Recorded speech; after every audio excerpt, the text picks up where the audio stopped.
မင်္ဂလာပါရှင်ဒီနေ့မှာတော့စာရေးဆရာမဂျူးရဲ့နာမည်ကြီးဝတ္ထုတစ်ပုဒ်ဖြစ်တဲ့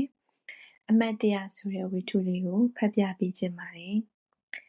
အခန်း1ကျမကြားနေကြစကားသံတစ်ခုဖြင့်ကျမကိုကြိုဆိုမိသူမရှိပါတော့ပိတ်ထားသောတကားဘေးတွင်ကျမနာမည်ဆိုင်းဘုတ်ပြားတစ်ခုသာရှိတော့သည်မိုးသက်လေဖြင့်အနှဲငယ်ချမ်းစိမ့်စိမ့်ဖြစ်သွား၍လက်ပွေအိတ်ထဲမှတော့ကိုကဗျာကတိထုတ်ယူလိုက်သည်ဤတော့ကိုဖွင့်မိသူဟု၍ကျမတဦးတည်းသာရှိတော့သည်နှွေးထွေးပျော်ရွှင်စွာကြိုဆိုမိသူမရှိသောယထာဆင်းခီးတဲ့တဦး၏ဒုက္ခကိုတတိယအကြိမ်ခံစားရသောအခါပထမဆုံးအကြိမ်လောက်စိတ်ဆင်းရဲမှုမပြင်းထန်တော့ပါဘူဒါယုံအဆောက်အအုံ၏အပြင်ဘက်တွင်မိုးဖွဲဖွဲကျနေသောကြောင့်စင်ဝင်နာကပ်လျက်ရှိသောသုံးဘီးတစ်စီးကိုသာအလွယ်တကူငှားလိုက်ရလေသည်နွေရာသီဖြစ်စေမိုးရာသီဖြစ်စေလမ်းထွက်လျှင်ဘယ်တော့မှထီးမဆောင်းတတ်သောကျမကိုဘယ်လိုမိန်းကလေးလဲဟာဟုမအံ့ဩပဲအံ့ဩပြမိသူလည်းအနီးတွင်မရှိပါမန္တလေးမြို့သည်ယခင်ကလိုပင်ဆွတ်ဆွတ်ထိုင်းမှန်းလျက်ရှိသည်လမ်းမပေါ်တွင်ပန်းပွင့်ကြွေများသေးရွက်ကြွေများဟိုတစဒီတစလွင့်ရင်းတချို့လည်းရေးဆိုနေပြီးတချို့လည်းခြောက်သွေ့နေဆဲဖြစ်သည်မိုးကတစ်ချက်တစ်ချက်မှဖြန်းကနေသဲပတ်လိုက်ပြီးတစ်ချက်တစ်ချက်ကျတော့လေဖြင့်လွင့်ပါ၍မိုးဆက်များပျောက်ပျောက်သွားပြန်၏ဒါမန္တလေးမိုးမှမဟုတ်ပေမိုးဆွတ်ဆွတ်သောကတ္တရာလမ်းမ၏အနက်နှင့်အတူမပြတ်တပြဲဖုံငွေ့အနံ့ကကျမကိုခက်စိမ့်စိမ့်နှုတ်ဆက်ဖို့ရလေသည်ကျုံးတောင်းကစိန်ပန်းမြင့်ကြီးမှာတော့ဟိုးလွန်ခဲ့သည့်ကာလများနည်းတူနီရဲအောင်ပွင့်စေအပွင့်များမြေပြင်တွင်ပြန့်ကျဲလျက်တချို့ကတန်စကား၏ဒီဘက်ပလက်ဖောင်းအပေါ်တည်လွင့်ကျနေသည်အခုနေမြန်တစ်စုံတစ်ယောက်အတိမိတ်ဆွေနှင့်တွေ့ပြီးဟောအလဲလာလားဟုနှုတ်ခွန်းဆက်လေကျမဘလို့ဖြေရပါမလဲကျုံးရည်ပြင်ပေါ်သို့မိုးဆက်များလွင့်ကနေနစ်မြုပ်ကျနေသည်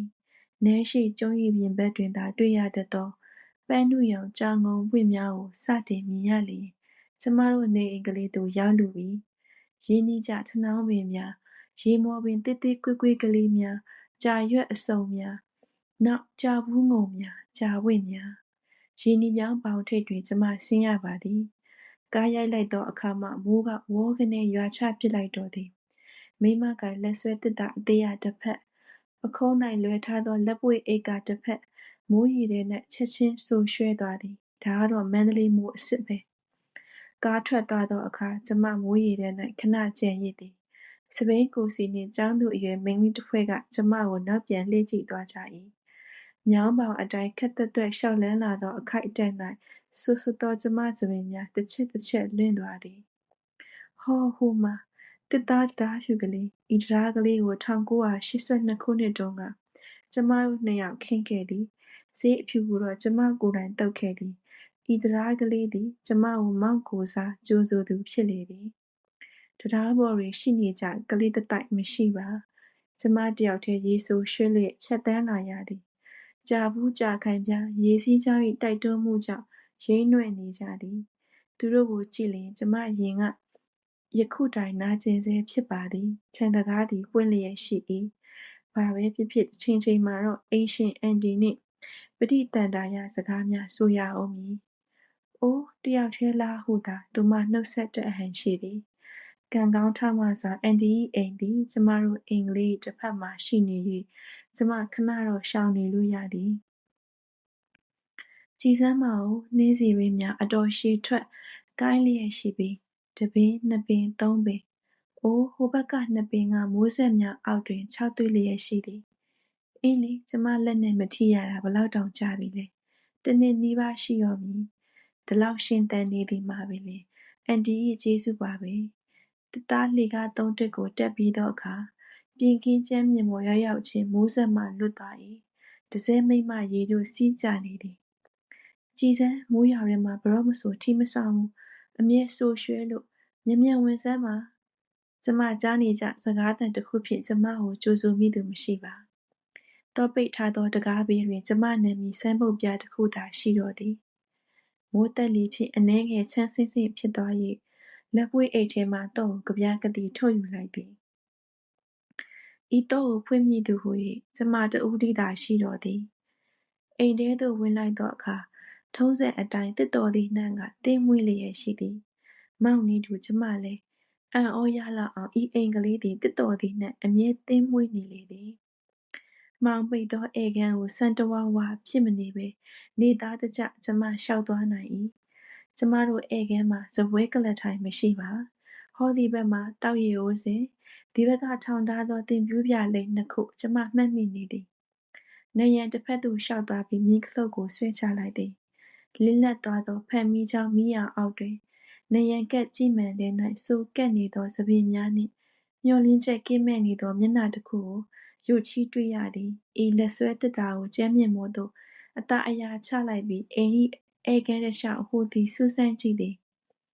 ကျမမရှိသည့်အချိန်တွင်တစ်စုံတစ်ယောက်လာနေသွားသည့်အသွင်အပြင်မရှိပါယခင်တစ်ခေါက်ကျမအပြန်တုန်းကမေးလျော့ထားခဲ့သည့်တနခါပြိုးပင်ပေါက်ကလေးနှစ်ပင်မှာပန်းအိုးငယ်ကလေးများတွင်အရွက်တို့ပင်မရှိတော့ပဲလိန်ချောက်သောအကိုင်းခက်များသာကျန်တော့သည်ဒီအိမ်ကိုမောင်မရောက်လာတာသေချာသွားပြီမဟုတ်သေးပါဘူးလေဒီအပင်ကလေးတွေဒီနေရာမှာရှိနေရုံဖြင့်မောင်မလားဟုမပြောနိုင်ပါမောင်ကပန်းပင်စိုက်ဖို့ဝါသနာမှမပါပဲတခုတည်းသောအခန်းသည်တကားရွယ်စေ့ပေလျက်ရှိသည်အခန်းတကားအထက်တွင်တော့အပြင်မှပြောင်းရွှေ့ချိတ်ထားခဲ့သောမောက်နှင့်မီဆိုင်းဘုတ်ပြားကလေးရှိသည်အပြင်မှအထင်ရှားချိတ်ခွင့်မရတော့လေမည်သူမှမမြင်နိုင်သောတော့ပိတ်ထားသောအိမ်ထဲရှိအခန်းတရားအထက်မှာတော့ချိတ်ဆွဲခွင့်ရှိလိမ့်မည်ဟုကျမယခုတိုင်ယုံကြည်နေသေးသည်အခန်းတကားကိုတွန်းဖွင့်လိုက်၏မောင်ကိုနမ်းမွေးတိုင်းရလေရှိသည့်ချိုမြသောမောင်ကိုနှံသည်အခန်းထဲတွင်ကျမလွမ်းဆွတ်နာကျင်စေလောက်အောင်တိတိတတ်တာမွေးပြန့်နေလေသည်မောင်ရောက်နေတာတော့မဖြစ်နိုင်ပါကရင်ကောင်းရင်မှမိခလုတ်ကိုစမ်း၍ဖွင့်လိုက်သည်ကျမရင်မှာလှိုက်ခနဲလွင့်ဟာသွားသည်ကရင်ပေါ်မှာတင်ပြူးတစ်ချက်သာရှိသည်စပွဲပေါ်တွင်ကျမထားခဲ့သည့်ပန်းဆိုင်အိုးတစ်ခုအတွင်း၌ဘာပန်းဟုမသိနိုင်လောက်အောင်ခြောက်သွေ့နေသောနှင်းစီပန်းတို့သည်ယခုတိုင်မလဲမပြိုရှိနေသေးသည်စပွဲပေါ်မှာကျမထားခဲ့သောစတော်ဘယ်ရီယိုဘူးနှင့်ပေါင်မုံလှီးသည့်ထားသည်နေရာမရင်းသေးပါလက်ညှိုးလေးနှင့်အဖုံးကိုထိတိုးကြည့်လိုက်သည်ဖုံများကြမ်းရှာလျက်လက်ညှိုးကိုပေးသွားသည်အသေးအခြားရှိုက်မွေးတော့မွေးနေကြောင်ကိုနှံ့တစ်ခုအပြင်ဖုံမွေးအနှံ့ပါရလာသည်မောင်ရောက်လာခဲ့သည့်အထိတ်မှတ်ဖြစ်တိုးလို့တွဲလောင်းချိတ်ဆွဲထားသောအင်ကြီးများပစိုးများမရှိပါတောက်လက်စကော်ဖီပကံများအရက်ဖန်ခွက်များစီကရက်အတိုများမရှိပါပြန့်ကျဲနေသောဖဲချက်အဟောင်းများမရှိဇာခန်းစည်းကိုပင့်တင်ထားခြင်းမရှိကရင်ပြီးမှပတင်းပတ်ကိုကျမဖွင့်လိုက်သောအခါလေးနှင့်အတူမိုးဆက်သေးသေးကလေးများမျက်နှာစီသို့ပြေးဝင်လာကြသည်အေးစိမ်သွားသည့်ခံစားမှုကိုရရှိခြင်းတွင်ကျမပြုံးမိသွားသည်သပင်ရည်ဆိုအဝတ်ရည်ဆိုနှင့်ခက်ကြာကြာမတ်တက်ရက်ငေးငိုင်နေတာမြန်မောင်မြင်ခဲ့လျင်ကျမသည်ကရင်ပေးတစ်တာထဲမှမေတ္တာတုပ်မျက်နှာတုပ်ဘဝကိုအလင်ထုတ်၍သပင်များကိုတုပ်ပြစ်နေမိသည်နနတုပ်ဘဝမှာပယုတ်လုံးနှင့်မွေးနေသည်သည်အကယ်၍မောင်ရောက်လာခဲ့ပြီးမောင်ဤဘဝကိုရေတုပ်ခဲ့လျင်ပယုတ်လုံးနှင့်ရှိတော့မှာမဟုတ်တစ်တာထဲလုံးထွေးထားခဲ့သည်မှလည်းသေချာပါသည်အင်းလေမောင်ဟာဤအိမ်ကိုဘောင်အကြောင်းကိစ္စဖြင့်လာမည်နီအာရော့စိတ်ပြတ်မှုနှင့်ထီးကျန်ဝမ်းနည်းမှုသည်ကျမအရင်ထဲမှလေချောင်းစီအထိဆိုးနှင့်လာသည်ဘာတွေပဲဖြစ်နေတယောက်တည်းကြံနေတာတော့သေချာပါသည်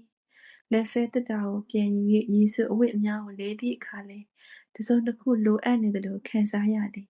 အခန်းထဲရှိဖုံများကိုစင်ကြယ်သွားအောင်အနှဲငယ်ပင်ပန်းစွာလှဲကျင်းတန့်ရှင်းလိုက်လျင်မောင်ကိုတန်းတားစီများအနှဲငယ်ပြေလျော့သွားလိမ့်မည်အခန်းနှစ်ကိုဆက်လက်ဖတ်ပြပေးသွားမှာပဲကျေးဇူးတင်ပါတယ်ရှင်